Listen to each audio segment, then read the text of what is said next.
राजधानी लखनऊ के राष्ट्रीय उद्योग आश्रम इंटर कॉलेज मटियारी चिन्हट के प्रधानाचार्य कौशलेंद्र श्रीवास्तव ने स्वतंत्र प्रभात मीडिया की टीम से बातचीत करते हुए विद्यालय के प्रमुख मुद्दों पर चर्चा की, जिसमें उन्होंने एनईपी से लेकर अभिभावक समाज और विद्यालय के आपसी तालमेल के विषय में भी बताया।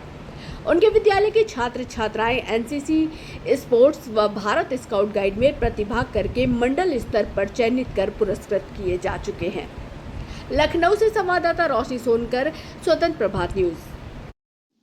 स्वतंत्र प्रभात समाचार में आपका स्वागत है। आज हमारे बीच है राष्ट्रीय उद्योग आश्रम इंटर कॉलेज मटियारी चिन्हट से प्रधानाचार्य कौशलेंद्र श्रीवास्तव सर, सबसे पहले आप अपना संक्षिप्त परिचय दीजिए। मैं डॉक्टर कौशलेंद्र कुमार श्रीवास्तव, मैं 2011 से इस राष्ट्रीय उद्योग आश्रम इंटर कॉलेज में प्रधानाचार्य के पद पर कार्यरत हूँ। और जब से मैं आया तो काफ़ी विद्यालय, जब मैंने ज्वाइन किया था यहाँ तो थोड़ी स्थिति ठीक नहीं थी, बच्चे बहुत कम थे, लगभग 150 बच्चे थे। और आज धीरे धीरे हम लोग, हमारी पूरी टीम ने जो प्रयास किया है तो उसका एक सार्थक परिणाम निकला है। और इस समय हमारे विद्यालय में लगभग 1300 बच्चे अध्ययनरत हैं। नई शिक्षा नीति एनईपी को आपके कॉलेज में किस प्रकार लागू किया जा रहा है और इसके क्या सकारात्मक परिणाम देखने को मिले हैं? नई शिक्षा नीति को हमारे विद्यालय में अच्छी तरीके से लागू किया गया है। नई शिक्षा नीति का उद्देश्य है कि बच्चों को पढ़ाई के साथ साथ उनके कौशल का भी विकास किया जाए, उनको अपने जो आसपास के उद्योग हैं, जो घरेलू उद्योग धंधे हैं, उनसे भी जोड़ा जाए। तो मैं थोड़ा सा, ये नई शिक्षा नीति तो अब आई है, लेकिन हमारा विद्यालय जब स्थापित हुआ था 1943 में, तो इसका नाम ही रखा गया था राष्ट्रीय उद्योग आश्रम इंटर कॉलेज। और मेरे ख्याल से उस समय की लोगों की परिकल्पना यही थी कि इस विद्यालय में पढ़ाई के साथ साथ स्वरोजगार से जुड़ने के लिए भी बच्चों को सुविधा प्रदान की जाए। और यहाँ कृषि फार्म था, मधुमक्खी पालन, मछली पालन, तमाम तरह के जो लोकल स्किल्स थे उसको डेवलप करने के लिए उस ज़माने में कार्यक्रम चलाए जाते रहे हैं। और उसी का एक नया रूप नई शिक्षा नीति में भी आया। तो हम लोग भी नई शिक्षा नीति को अपने विद्यालय में पूरी तरह से लागू करने के लिए प्रयासरत हैं।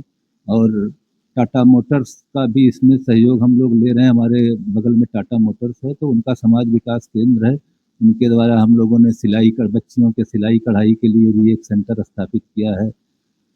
दूसरा, जो गवर्नमेंट की एक हमारे विभाग के लिए एक अच्छी योजना आई है, प्रोजेक्ट प्रवीण, जिसमें बच्चों को नई नई टेक्नोलॉजी से जानकारी देने के लिए रखा गया, जो नई शिक्षा नीति का एक पार्ट है। तो प्रोजेक्ट प्रवीण के लिए भी हमारा विद्यालय चयनित किया गया है। इसमें 210 बच्चों का हम लोगों ने अभी तक रजिस्ट्रेशन भी करा दिया गया है और इनके प्रशिक्षण का कार्यक्रम भी संचालित होगा। तो इस प्रकार हम लोग, और अभी विभाग से हम लोगों को कंप्यूटर बच्चों को सिखाने के लिए एक अनुदेशक भी प्राप्त हुए हैं और उसका कंप्यूटर की सामग्री वगैरह भी आने वाली है। तो कुल मिला के हम लोग पढ़ाई के साथ साथ जो नई शिक्षा नीति का उद्देश्य है कि बच्चों को रोजगार परक शिक्षा दी जाए, उनको रोजगार से जोड़ा जाए, तो स्किल डेवलपमेंट का भी काम कर रहे हैं। तो मेरे ख्याल से नई शिक्षा नीति के अनुसार ही हम लोग अपने विद्यालय में पठन पाठन का कार्य करा रहे हैं। सर,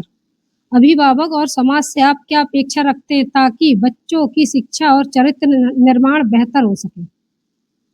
देखिए, बच्चों के चरित्र निर्माण में विद्यालय के साथ साथ अभिभावकों एवं समाज का बहुत बड़ा रोल है, क्योंकि बच्चा पढ़ाई के लिए हमारे यहाँ तो 5-6 घंटे के लिए आता है, बाकी समय उसका समाज में या अपने परिवार में व्यतीत होता है। तो मैं अभिभावकों से यही अपेक्षा रखता हूँ कि वो अपने बच्चों को घर पे भी, हम लोग तो मान लीजिए जो संस्कार यहाँ जो चीज़ें अच्छी अच्छी बताते हैं तो उसका पालन घर में भी हो, अभिभावक भी अच्छी तरीके से उसका अगर पालन करेंगे तो बच्चे संस्कारवान होंगे।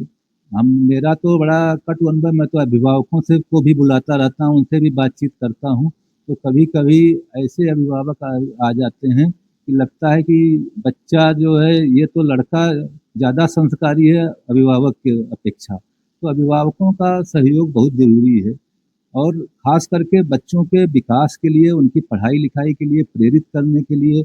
अब कभी-कभी आते हैं अभिभावक तो कहते हैं कि मैं इसकी बड़ी पिटाई। अब जैसे एक उदाहरण दूँ कि मेरे यहाँ एक महिला आई, उसकी 2 बच्चियाँ यहाँ पढ़ती थीं। एक 9th में थी, दूसरी 6th क्लास में थी। तो उन्होंने कहा कि 9th वाली लड़की जो है ये तो बड़ी अच्छी है पढ़ने में और ये सर 6th में है, इसको कुछ नहीं आता है। तो काँपने लगी। तो मैंने कहा कुछ नहीं आता है तो आपने प्रयास क्या किया? तो कहा मैं मारती भी हूँ इसको, डाँटती भी हूँ, लेकिन ये जो है ये पढ़ाई के परंतु मैंने कहा मारना किसी चीज़ का इलाज। मैंने उनको एक उदाहरण दिया, मैंने कहा कि आप साइकिल चलाना जानती हैं? तो उन्होंने कहा नहीं। तो मैंने कहा अभी मैं अगर साइकिल आपको पकड़ा दिया जाए और कहा जाए कि आप साइकिल चलाइए, नहीं तो मैं आपको जो मारूँगा, तो भय से आप साइकिल चला लेंगी, ऐसा नहीं होगा। तो आपको बच्चे की पहले देखिए उसकी परेशानी क्या है, कहाँ से उसको नहीं आ रहा है। फिर मैंने उसकी सिस्टर को बुलाया, फिर मैंने उसको कहा कि इसको बेटा पहले देखो, इसको कहाँ से भाषा में देखो, कहाँ तक आ रहा है, उसके आगे इसको जो समस्या हो बताओ। और इसी तरह से मैथ आके हमको दिखाओ और आपको बताएँ कि 6 महीने में उसके अंदर इतना ज़्यादा सुधार हुआ कि वो लड़की क्लास की सबसे तेज़ लड़की है। अब ये अभिभावकों का ऐसा ना हो कि नेगेटिव इम्पैक्ट पड़े बच्चे के ऊपर, आप बहुत ज़्यादा दबाव डाल दें। समाज अगर मिल करके अच्छा सहयोग करेंगे और विद्यालय की तरफ से भी अगर सहयोग मिलेगा तो निश्चित रूप से बच्चा आगे जाएगा, इसमें 2 राय नहीं है। और इन गरीब क्षेत्र के बच्चों में बहुत ही प्रतिभा है। हम लोगों ने तो बहुत सारा काम खास के हम इनका हेल्थ चेकअप और अन्य कार्यक्रम कराते रहते हैं।